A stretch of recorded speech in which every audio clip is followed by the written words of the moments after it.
तो ॐ अज्ञानतिमिरान्धस्य ज्ञानञ्जनशलाकया चक्षुरुन्मिलितं येन तस्मै श्रीगुरुवे नमः। श्रीचैतन्यमनोभीष्टं स्थापितं येन भूतले स्वयं रूपः कदा मह्यं ददाति स्वपदान्तिकं।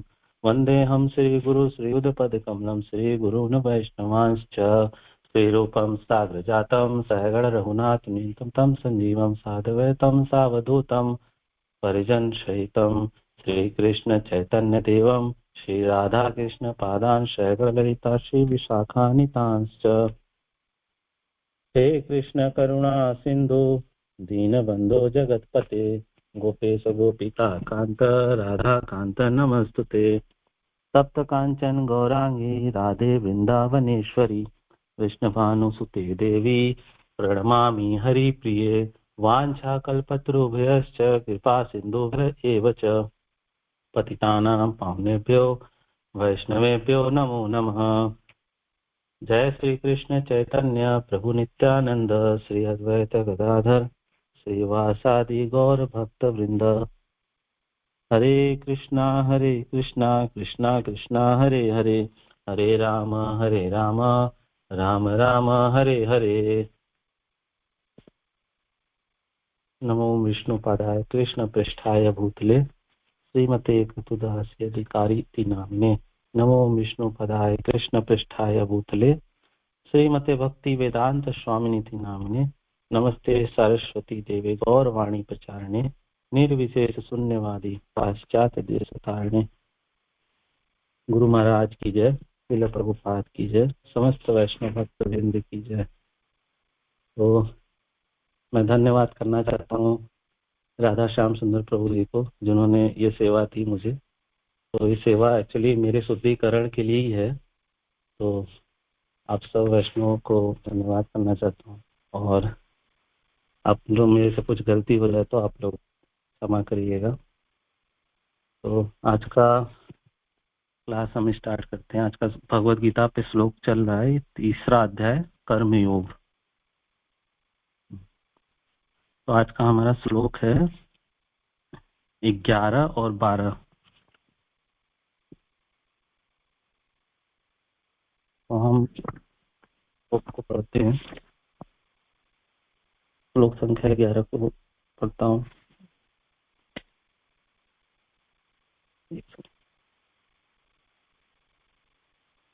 देवान् भावयातनेन देवा भावयन्तु वः परस्पर भावन्तः श्रेय परमवाप्स्यथ। कोई श्लोक को रिपीट करना चाहता है तो कर सकता है।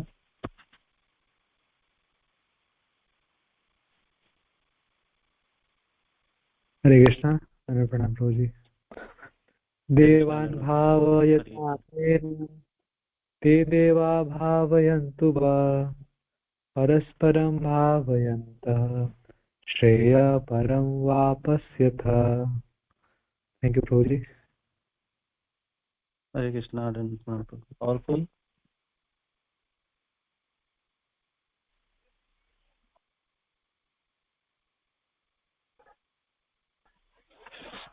हरे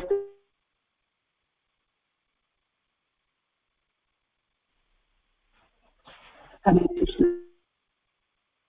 हरे कृष्णा।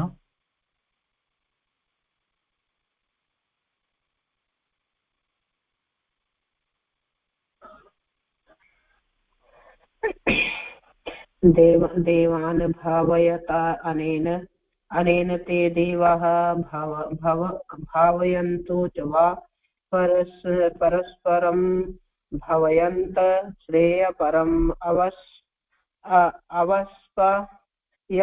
हरे कृष्ण प्रभु जी, दंडवत प्रणाम। हरे कृष्णा। दंडवत प्रणाम माता जी। और कोई करना चाहता है?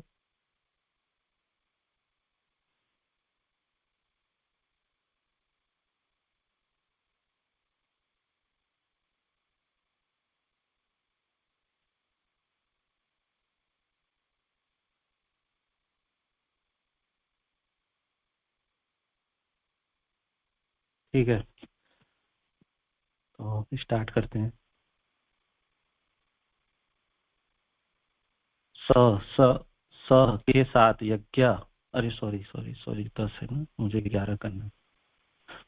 देवान देवताओं को भावयता प्रसन्न करके अनेन इस यज्ञ से ते वे देवा देवता भावयंतु प्रसन्न करेंगे, वह तुमको परस्परम आपस में भावयंत एक दूसरे को प्रसन्न करते हुए श्रेय वर मंगल परम परम अवापस्यतः तुम प्राप्त करोगे। अनुवाद एवं तात्पर्य शिल प्रभुपाद की जय। यज्ञों के द्वारा प्रसन्न होकर देवता तुम्हें भी प्रसन्न करेंगे और इस तरह मनुष्यों तथा देवताओं के मध्य सहयोग से सबों को संपन्नता प्राप्त होगी। हरे कृष्णा, मेरी आवाज आ रही है ना? हरे कृष्णा धन्यवाद प्रभु जी। यस प्रभु जी, आ रही है। ठीक है प्रभु, धन्यवाद प्रभु जी। हरे कृष्णा धन्यवाद। तो अभी पिछले श्लोक, जो श्लोक संख्या 10 था, तो उसमें हम लोगों ने सुना था प्रभु जी के सृष्टि के जो भगवान उसमें बता रहे थे कि सभी सृष्टि के प्रारंभ में जो समस्त प्राणी होंगे तो वो विष्णु के लिए यज्ञ करेंगे।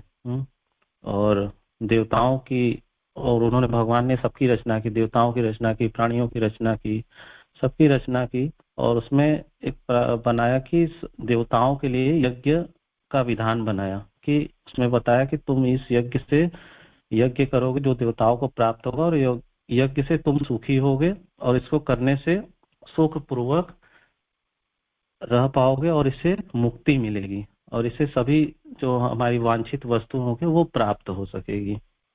अब आगे भगवान इसमें ये बताना चाह रहे हैं कि किस प्रकार से कि यज्ञ करने के बाद देवता और मनुष्य का क्या उसमें रोल है। तो कोई भी कार्य करने से पहले हम उसका विधि जानते हैं ना, कि अगर हम इस कार्य को कर रहे हैं तो इसका क्या परिणाम होगा। तो भगवान आगे यही बता रहे हैं, परिणाम के बारे में बताते हैं। तो यहाँ पर बता रहे तात्पर्य में कि देवतागण सांसारिक कार्यों के लिए अधिकार प्राप्त प्रशासक है।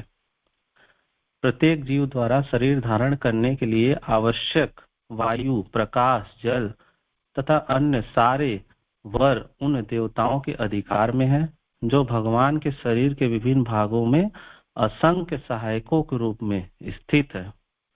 उनकी प्रसन्नता तथा अप्रसन्नता मनुष्यों द्वारा यज्ञ की संपन्नता पर निर्भर है।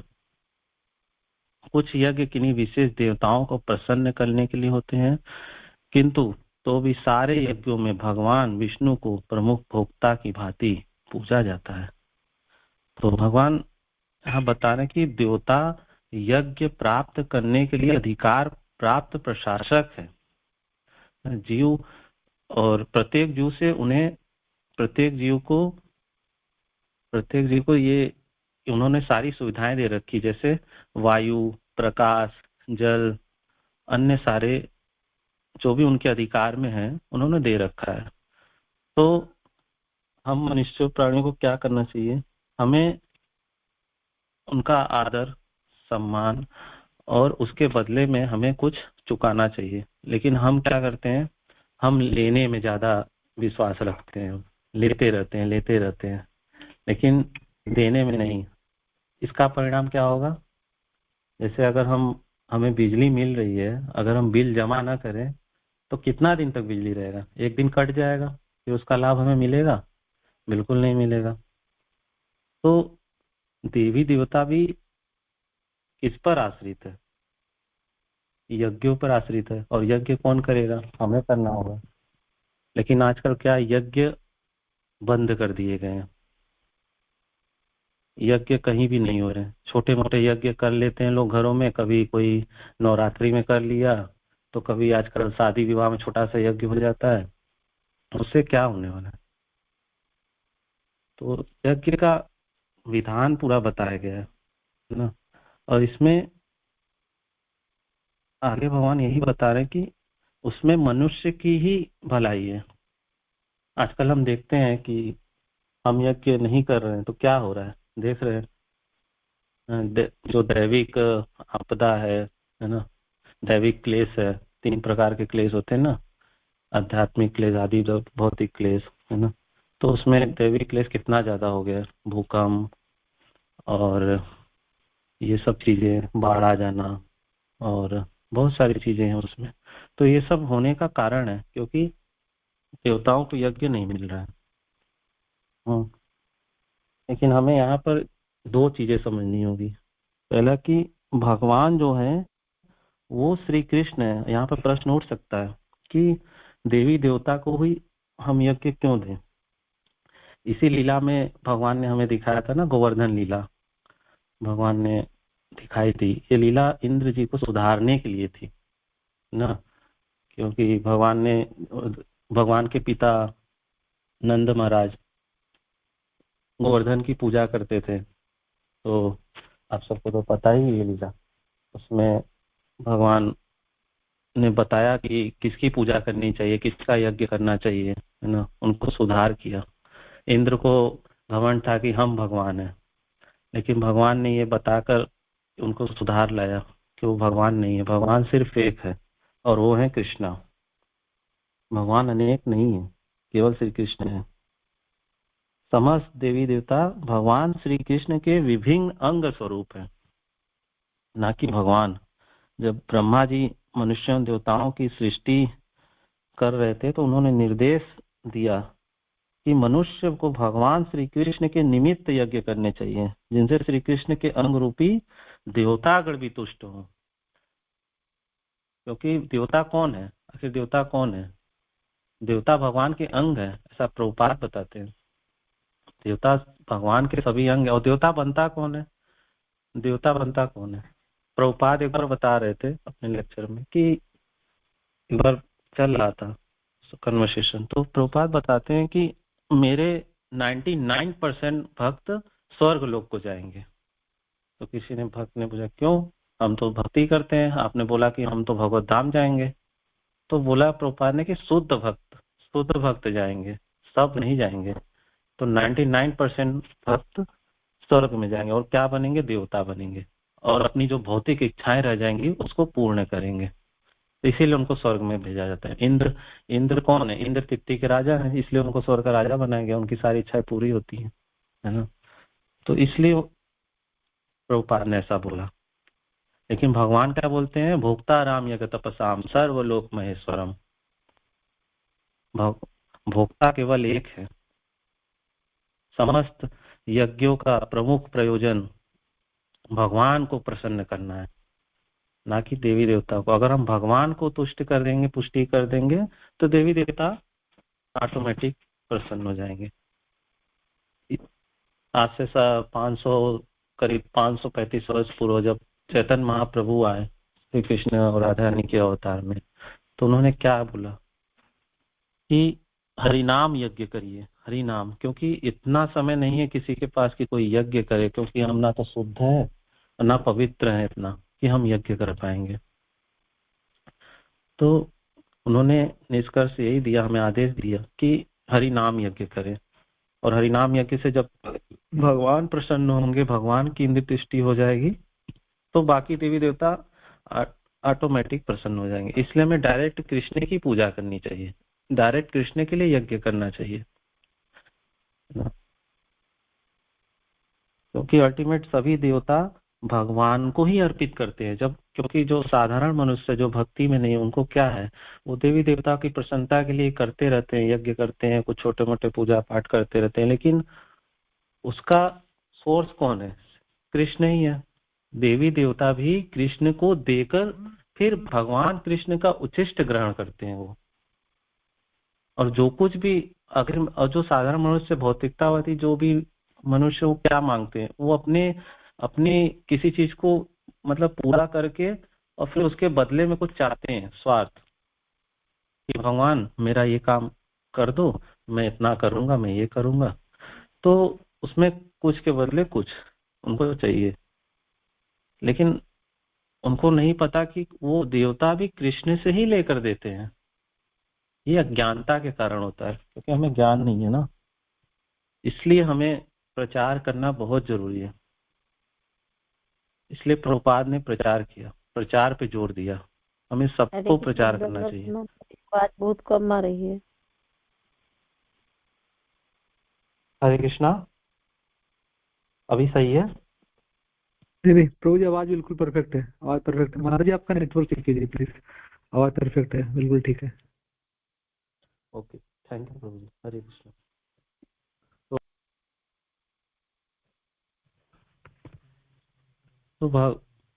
तो जो हमारा परस्पर संबंध है वो श्री कृष्ण से है।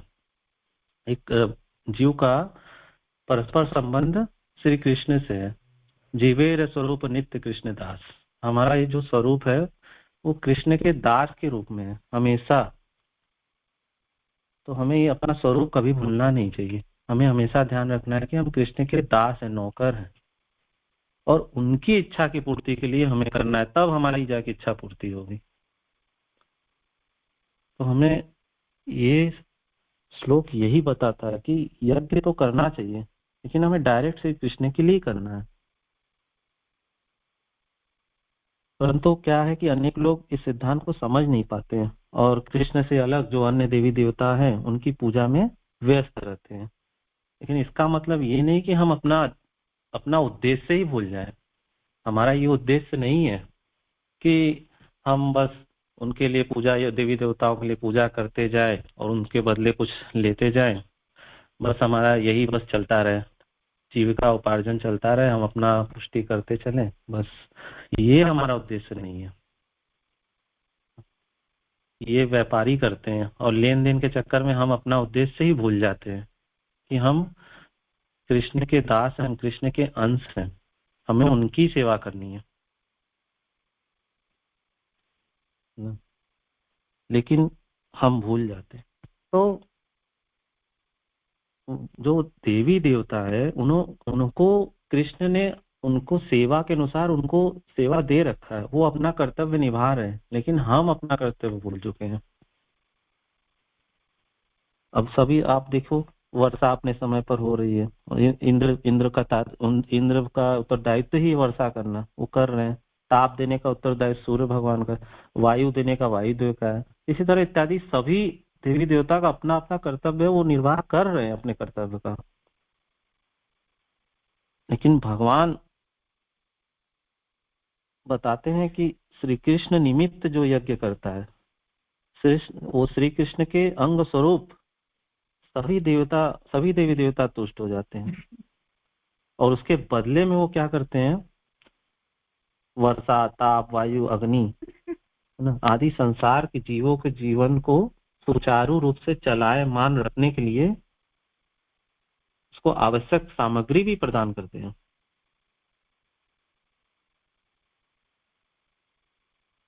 जैसे उदाहरण अर्थात महाराज की जो बुक है गीता की, तो उसमें भी महाराज ने बताया कि सरकार ने बिजली विभाग बना रखा है। बिजली का स्वामी बिजली विभाग न होकर सरकार है। जब उपभोक्ता बिजली का बिल जमा करवाता है तो यह राशि बिजली विभाग द्वारा सरकार को पहुंचा दी जाती है।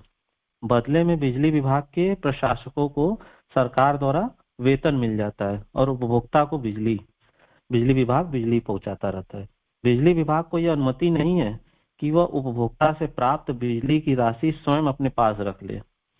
उसी प्रकार वर्षा, ताप, अग्नि, वायु आदि समस्त संसाधन सामग्री श्री कृष्ण द्वारा नियुक्त प्रशासक देवताओं द्वारा मनुष्यों को पहुंचाई जाती है।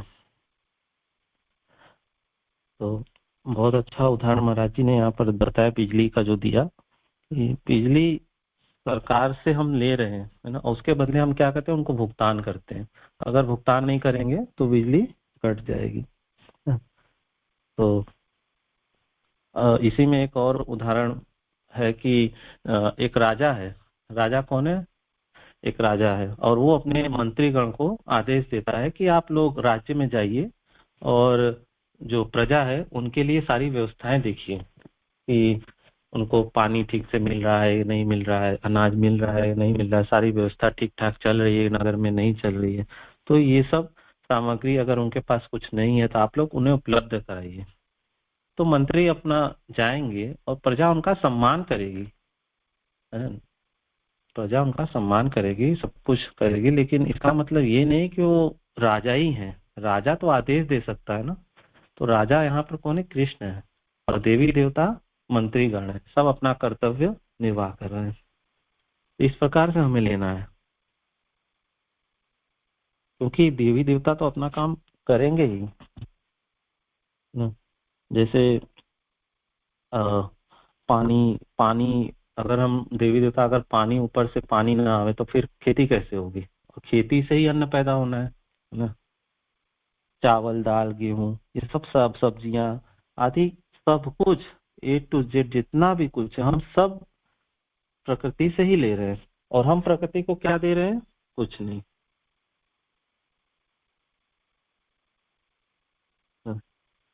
तो हमें प्रकृति से जितना कुछ लेना है और उनको वापस भी देना है। अभी अभी कोरोना काल में ऑक्सीजन की इतनी कमी हो गई, तो हम क्या करते थे? पेमेंट करके ऑक्सीजन लेते थे। भगवान ने कभी ऑक्सीजन का पैसा मांगा? लेकिन हम क्या है, हम नहीं सुधरेंगे। हम प्रकृति को कुछ देना ही नहीं चाहते हैं। सबके मालिक हम बन के बैठे हुए, हम नहीं देंगे, सारा कुछ हमारा है। तो इस ऐसे नहीं चलेगा। तो हमें सभी जीवों के लिए, सभी जीवात्माओं के लिए, इसीलिए प्रभुपाद ने विधान बनाया कि हमें प्रचार करना पड़ेगा। अगर पूरी दुनिया का अगर 10% भी प्रचार हो जाए ना, तो इस दुनिया का ही समझो पूरा कल्याण हो गया। प्रभुपाद ऐसा बोलते थे। हमें ध्यान रखना है कि हमें स्वार्थी नहीं बनना है। आगे इसमें बता रहे हैं कि श्लोक में कि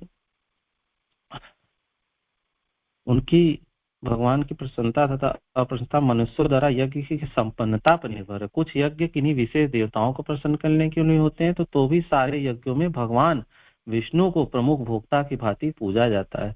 भगवद गीता में यह भी कहा गया कि भगवान कृष्ण स्वयं सभी प्रकार के यज्ञों के भोक्ता है।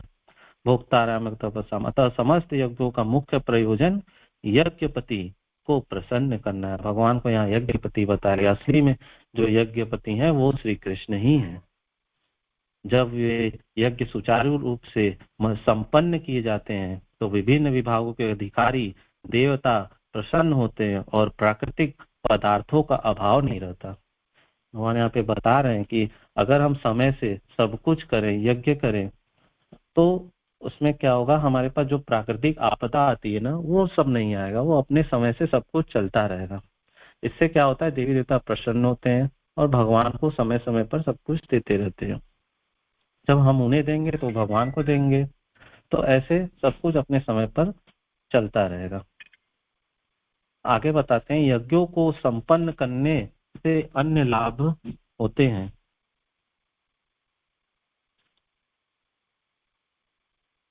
यज्ञों को संपन्न करने से अन्य लाभ होते हैं, जिनसे अंततः भव बंधन से मुक्ति मिल जाती है। यज्ञ करने से क्या होता है? संपन्न करने से सभी तरह के लाभ आपको मिल जाते हैं, और इससे क्या होगा? हमें इस भव बंधन से मुक्ति मिल जाएगी। यज्ञ से सारे कर्म पवित्र हो जाते हैं, जैसा कि वेद वचन है, आहार शुद्धो सत्व शुद्धि सत्व शुद्धो ध्रुवा स्मृति स्मृति लभ्य सर्वग्रथी नाम विप्र मोक्ष। यज्ञ में मनुष्य के खाद्य पदार्थ शुद्ध होते हैं, और शुद्ध भोजन करने से मनुष्य जीवन शुद्ध हो जाता है। तो जब हम यज्ञ करते हैं, तो उसमें क्या होता है? जो भी हम अर्पण करते हैं, तो हम उससे क्या होता है? भोजन शुद्ध हो जाता है। जो भी उसमें कुछ भी होते हैं पाप, वो शुद्ध हो जाते हैं। और जब हम उसको ग्रहण करेंगे, तो हमारा जो जीवन है वो शुद्ध हो जाएगा, है ना। जंतु जंतु सब शुद्ध हो जाएंगे।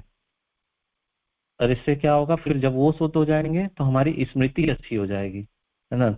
और फिर जब स्मृति अच्छी होगी, तो हम भगवान को याद रख सकेंगे, है ना। हम क्या है? हम भगवान को भूले हुए हैं।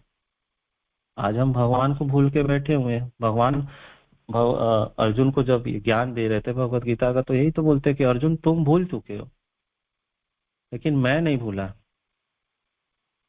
करोड़ों सालों से मैं हूँ, था, रहूंगा, पर तुम भूल चुके हो। यही ज्ञान भगवान बता रहे। तो जब हमारा चित्त शुद्ध होगा तो हम चिंतन सही कर सकेंगे, है ना। चिंतन जब हम करेंगे तब हम कृष्ण भावनामृत बन पाएंगे। और ये सब मिलकर क्या करते हैं, कृष्ण भावनामृत तक हमें पहुंचाते हैं। तो आज के समाज के लिए सर्वाधिक आवश्यक है कि हम शुद्ध चीजें अर्पण करें भगवान को। अर्पण बहुत बड़ा शब्द है। अर्पण हम नहीं करना चाहते। अरे अर्पण नहीं करना चाहते हैं तो फिर हम क्या कर सकते हैं, समर्पण करिए। अर्पण नहीं कर सकते तो समर्पण करिए, वो भी हमसे नहीं होता, है ना। तो हमें इन सब चीजों का ध्यान रखना पड़ेगा, अन्यथा जो दैविक आपदा और ये सब भूकंप वगैरह ये सब जो चल रहा है ना, ये चलता रहेगा और उसमें हमारी ही हानि होगी। तो आगे भी इसमें बताते हैं कि इस प्रकार जीवन के लिए समस्त आवश्यक सामग्री प्राप्त कर मनुष्य श्री कृष्ण के निमित्त कर्म करता हुआ इस भव सागर को पार कर सकता है। इसके विपरीत यदि कोई मनुष्य श्री कृष्ण द्वारा नियुक्त देवों से प्राप्त संसाधनों को पुनः उन्हें अर्पित किए बिना, अर्थात यज्ञ में श्री कृष्ण को अर्पित किए बिना भोगता है तो वह चोर है। भगवान क्या बता रहे हैं, वो चोर है। आगे वाले श्लोकों में यही आने वाला है ना। तो हम पढ़ ही लेते हैं, आगे 12वां श्लोक पढ़ते हैं।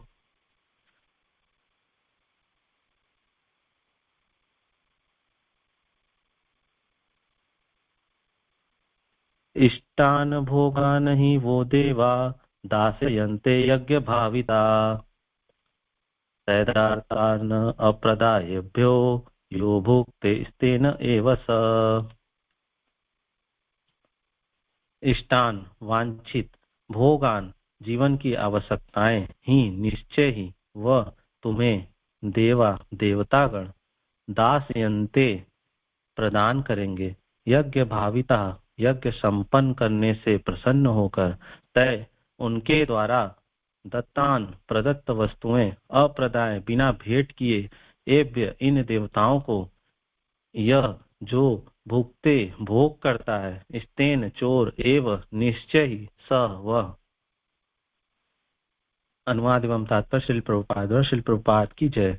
जीवन की विभिन्न आवश्यकताओं की पूर्ति करने वाले विभिन्न देवता यज्ञ संपन्न होने पर प्रसन्न होकर तुम्हारी सारी आवश्यकताओं की पूर्ति करेंगे, किंतु जो इन उपहारों को देवताओं को अर्पित किए बिना भोगता है वह निश्चित रूप से चोर है। प्रभुपाद यहाँ पर अपने अनुवाद में बताते कि देवतागण भगवान विष्णु द्वारा भोग सामग्री प्रदान करने के लिए अधिकृत किए गए हैं, अतः नियत यज्ञों द्वारा उन्हें अवश्य संतुष्ट करना चाहिए। वेदों में विभिन्न देवताओं के लिए भिन्न भिन्न प्रकार के यज्ञों की संस्तुति है, किंतु वे सब अंततः भगवान को ही अर्पित किए जाते हैं। तो अभी यही बात चल रही थी कि जब हम देवी देवताओं को देते हैं तो अंततः वो भगवान को ही अर्पण करते हैं, हम भगवान तक ही पहुंचता है। हमें ये कभी नहीं भूलना चाहिए कि इन सब के श्रोता भगवान ही है, भगवान को ही डायरेक्ट अर्पण हो रहा है। लेकिन अभी जो समाज में है, जिनको नहीं पता है, जो कृष्ण भक्त नहीं है, उन्हें यही है कि हम देवी देवता की पूजा करेंगे। जैसे बहुत लोग काली जी की पूजा करते हैं, कुछ लोग काल भैरव की पूजा करते हैं, तो उन्हें सब कुछ अर्पित करते हैं। तो इससे भगवान तक, सब कुछ भगवान तक ही इनडायरेक्ट पहुंच रहा है, लेकिन इनडायरेक्ट तरीके से चल रहा है ये। और हमें क्या करना है, डायरेक्ट करना है। जैसे बताया जाता है कि कृष्ण जड़ है, मूल जड़ कृष्ण ही है, और देवी देवता अन्य जीव ये सब उनकी शाखाएं हैं, है ना। तो जब हम जड़ में डालेंगे पानी तो स्वतः ही सभी जीव जंतु और उनकी शाखाओं तक पहुंच जाएगा, है ना। तो किंतु जो ये नहीं समझ सकता है कि भगवान क्या है, उसके लिए देव यज्ञ क्या विधान है, तो उसको कुछ भी नहीं पता। आगे इसमें बताते हैं कि अनुष्ठानकर्ता के भौतिक गुणों के अनुसार वेदों में विभिन्न प्रकार के यज्ञों का विधान है। विभिन्न देवताओं की पूजा भी उसी आधार पर अर्थात गुणों के अनुसार ही जताई है। उदाहरण अर्थात मांसाहारियों को देवी काली की पूजा करने के लिए कहा जाता है, जो भौतिक प्रकृति की घोर रूपा है, और देवी के समक्ष पशु बलि का आदेश है। किंतु जो सतोगुणी है उनके लिए विष्णु की दिव्य पूजा बताई जाती है। अंततः समस्त यज्ञों का ध्येय उत्तरोत्तर दिव्य पद प्राप्त करना है। समान व्यक्तियों के लिए कम से कम 5 यज्ञ आवश्यक है, जिन्हें पंच महायज्ञ कहते हैं। तो यहाँ पर अनुवाद में प्रभुपाद बता रहे हैं कि मनुष्यों के लिए, समान व्यक्तियों के लिए 5 यज्ञ आवश्यक है, जिन्हें पंच महायज्ञ करते हैं। ये क्या जोड़ा प्रभुपाद ने? समान व्यक्तियों के लिए। लेकिन जो भगवान, जो डायरेक्ट भगवान को साक्षी मानकर भगवान के लिए यज्ञ कर रहा है, उनके लिए क्या है? प्रभुपाद ने बताया कि उनके लिए हरि नाम ही महायज्ञ है ना। किंतु मनुष्य को यह जानना चाहिए कि जीवन की सारी आवश्यकताएं भगवान के देवता प्रतिनिधियों द्वारा ही पूरी की जाती है, कोई कुछ बना नहीं सकता। उदाहरण अर्थात मानव समाज के भोज्य पदार्थों को ले ले। इस भोज्य पदार्थों में शाकाहारियों के लिए अन्न, फल, शाक, दूध, चीनी आदि है, और मांसाहारियों के मांस आदि, जिनमें से कोई भी पदार्थ मनुष्य नहीं बना सकता। हम नहीं बना सकते, इसमें से कुछ भी हम नहीं बना सकते। हम आजकल क्या है, साइंटिस्ट क्या लेबोरेटरी में सोचते हैं हम सब कुछ बना लेंगे, कुछ नहीं बना। हम पानी नहीं बना सकते हैं, अन्न की तो बात ही दूर है। जो कुछ भी हम ले रहे हैं सब कुछ प्रकृति से ले रहे हैं,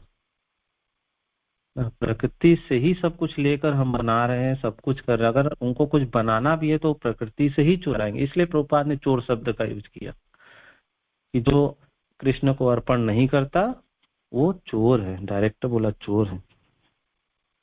तो आगे परमेश्वर एक और उदाहरण है लें, यथा उष्मा, प्रकाश, जल, वायु आदि जो जीवन का लक्ष्य, इनमें से किसी को बनाया नहीं जा सकता। परमेश्वर के बिना न तो प्रचुर प्रकाश मिल सकता है, न चांदनी, वर्षा या प्राप्त कालीन समीर ही, जिनके बिना मनुष्य जीवित नहीं रह सकता। स्पष्ट है कि हमारा जीवन भगवान द्वारा प्रदत्त वस्तुओं पर आश्रित है।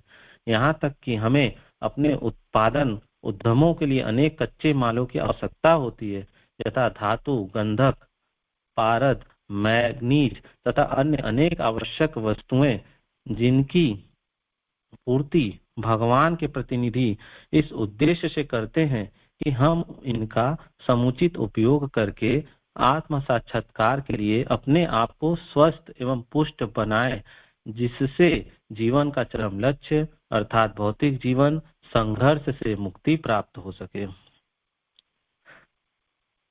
तो देवताओं को कृष्ण का प्रतिनिधि माना गया है, और जब उनको समय समय पर उनको पुष्टि होती रहेगी तो वो समुचित हमें सब व्यवस्था करते रहेंगे। जैसे अभी सूर्यदेव अपना काम कर रहे हैं, प्रकाश, चांद, चंद्रमा अपना काम चांदनी दे रहा है रात में, तो इस प्रकार से सब अपना अपना कार्य कर रहे हैं। यही बता रहे हैं यहाँ पर कि इससे हमारा चरम लक्ष्य प्राप्त हो जाता है।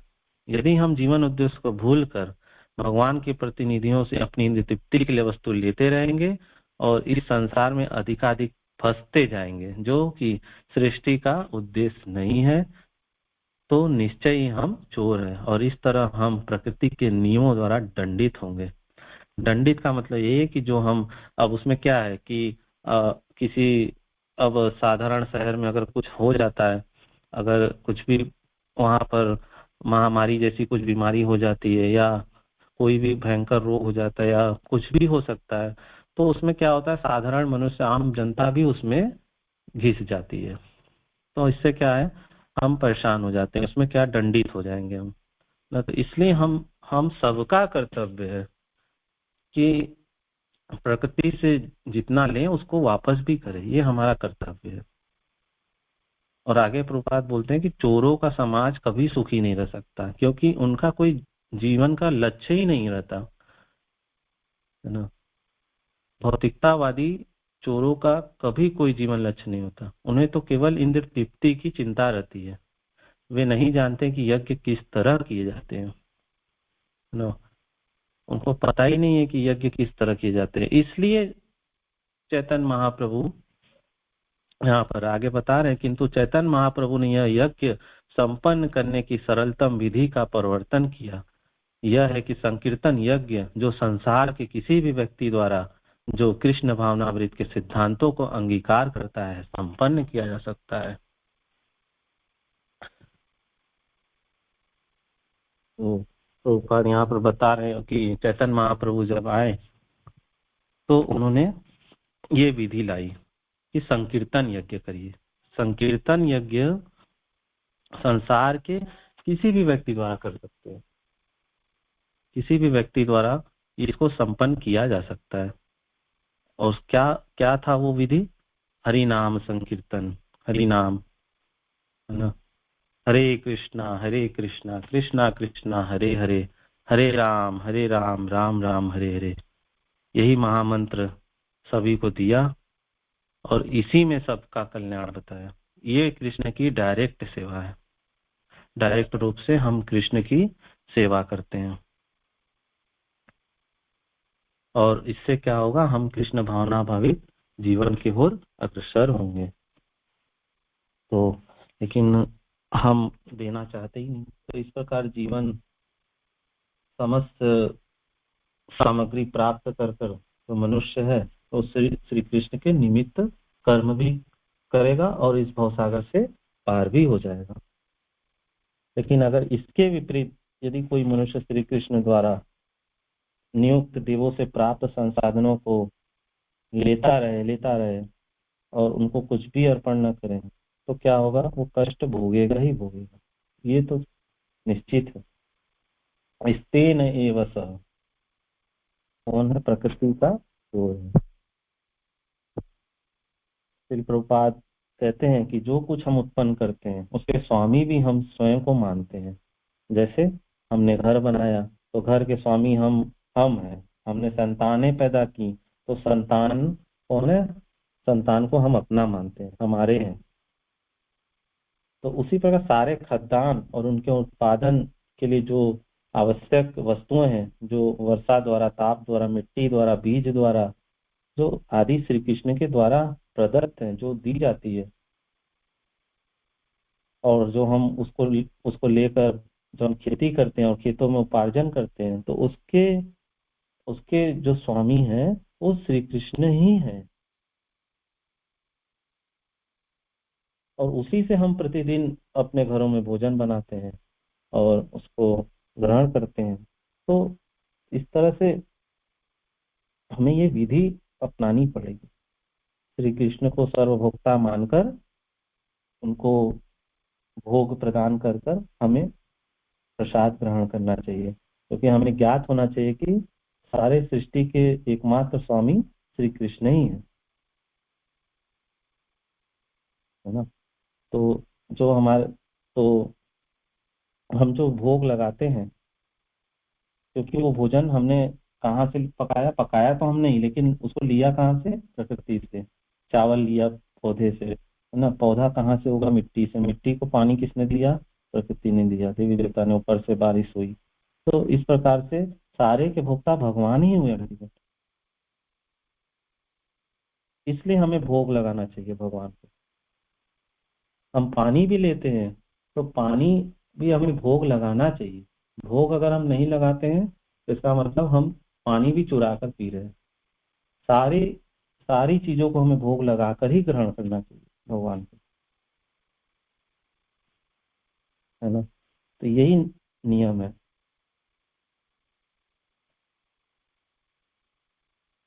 श्री कृष्ण के उच्छिष्ट को ही प्राप्त करना है और हम ऐसा नहीं करेंगे, इन सामग्रियों को, भोजन को, आदि श्री कृष्ण को भोग लगाए बिना स्वयं भोग लेते हैं तो हम चोर हैं। ये बात हमें स्वीकार करनी पड़ेगी कि हम चोर हैं, क्योंकि सारे संसाधन कृष्ण ही दे रहे हैं हमें। और कृष्ण भगवत गीता में ही उस श्लोक बोलते हैं कि पत्रम पुष्पम फलम तोयम, तो सब कुछ भगवान मांग रहे हैं।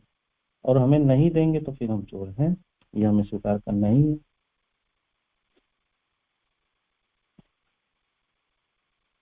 और जब श्री कृष्ण को संसाधन यज्ञ के रूप में अर्पित जब सब कुछ किए जाएंगे तो इससे देवताओं को क्या होगी, तुष्टि मिलेगी, है ना, क्योंकि देवता कृष्ण के ही अंग हैं, प्रतिनिधि हैं। तो कृष्ण को जब हम करेंगे तो उनको तो डायरेक्ट मिल ही जाएगा। इसलिए इस कलयुग में हमारे पास कम समय है, हमारे पास समय की बहुत अधीनता है, समय नहीं है हमारे पास कि हम विधि विधान से यज्ञ कर सके, और ना ही हम पवित्र हैं ना कि हम पवित्रता ला सके और यज्ञ संपन्न कर सके। तो इसलिए चैतन्य महाप्रभु ने ये संकीर्तन आंदोलन को प्रारंभ किया, ताकि हम संकीर्तन कर कर भगवत धाम अपने घर वापस लौट सके। संकीर्तन का उद्देश्य यही। और जो कुछ भी हम बाजार से ला रहे हैं, जो कुछ भी हम अनाज पैदा कर रहे हैं, सबको भोग लगाकर ही भगवान कृष्ण को अर्पण करके उसका उचिष्ट हमें ग्रहण करना चाहिए। इससे कृष्ण भी खुश और देवी देवता भी तुष्ट हो जाएंगे। तो गुरु महाराज बताते हैं कि हमें तुष्टि पुष्टि श्री कृष्ण से ही मिलेगी, और हम कहीं जाएंगे तो हमें नहीं मिलेगी। हम देवी देवता के पास जाके भले हमें मिल जाए तुष्टि थोड़ी देर के लिए, लेकिन वो शाश्वत नहीं होगी, कुछ देर का होगा, है ना। तो कृष्ण के पास जाएंगे तो हमें सब कुछ मिल जाएगा। सब कुछ देने वाले श्री कृष्ण ही है। आम जनता ये नहीं जानती कि हम देवी देवता की पूजा तो कर रहे हैं, उनको लगता है कि देवी देवता ही दे रहे हैं, लेकिन उन्हें ये नहीं पता कि देवी देवता स्वयं श्री कृष्ण से ही लेकर दे रहे हैं। सब कुछ कृष्ण से लेकर दे रहे हैं। इसलिए हमें सब कुछ कृष्ण के लिए ही करना है। सब कुछ भोग का विधान ना, और हरि नाम सब कुछ। तो मैं अपने वाणी को यहीं पर विराम देना चाहता हूँ। अगर मुझसे कुछ त्रुटि हो गई हो तो प्लीज क्षमा करिएगा। और सभी भक्तों को हरे कृष्णा, दंडवत प्रणाम। अगर आप कुछ ऐड करना चाहते हैं तो इसमें ऐड कर सकते हैं। हरे कृष्णा, दंडवत प्रणाम।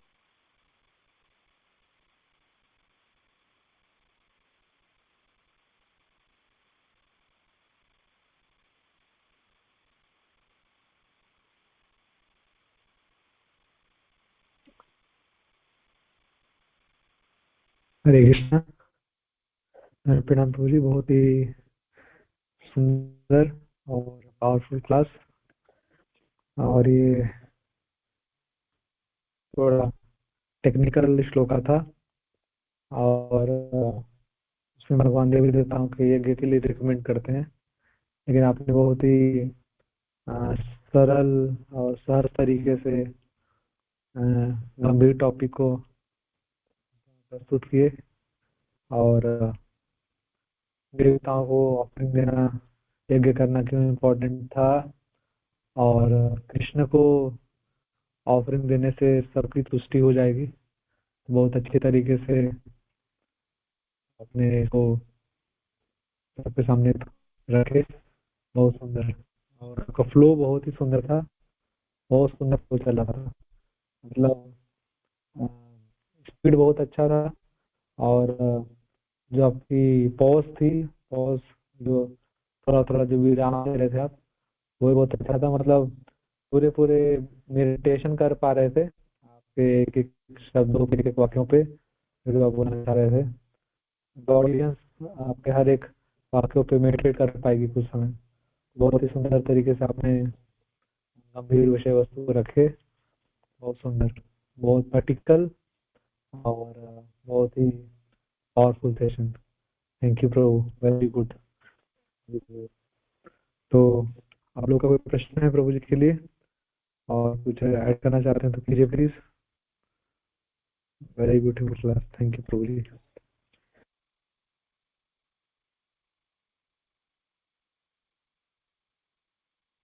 हरे कृष्णा प्रभु जी, दंडवत प्रणाम। मैं तो कुछ नहीं बोला प्रभु जी, सब गुरु महाराज करवाते हैं, गुरु महाराज जी करवाते हैं और सब कुछ आप ही का था। और मैंने बहुत सारी त्रुटियां भी की होंगी, तो क्षमा कीजिएगा प्रभु। तो किसी का कोई एडिशन है तो प्लीज कर सकता है, कोई प्रश्न है तो प्रभु जी हैं, कर सकता है।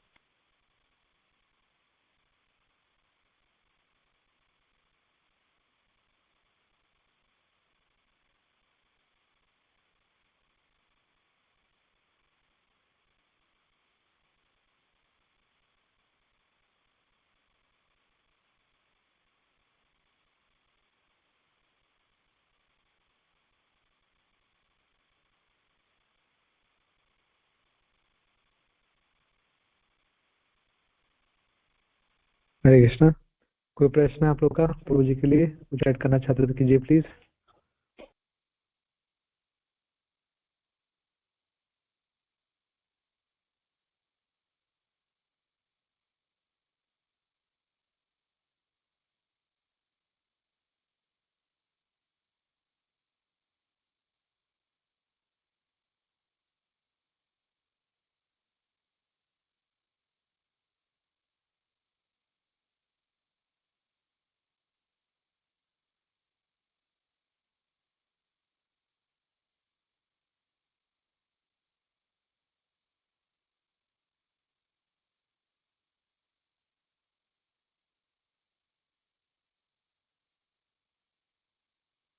ठीक है, प्रभु जी कोई प्रश्न नहीं है तो फिर यहाँ पे और कर सकते हैं।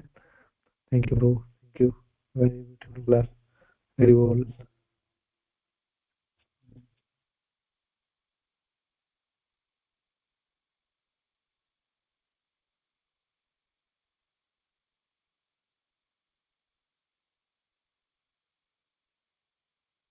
हरे कृष्णा, दंडवत प्रणाम प्रभु जी। ठीक है, फिर हम क्लास को वाइंड अप करते हैं। वांछा कल्पतरुभ्यश्च कृपा सिन्धुभ्य एव च पतितानां पावनेभ्यो वैष्णवेभ्यो नमो नमः। जगत गुरु श्रील प्रभुपाद की जय, गुरु महाराज की जय, समस्त वैष्णव भक्त वृंद की जय। हरे कृष्णा प्रभु जी की जय। थैंक यू प्रभु जी, हरि बोल।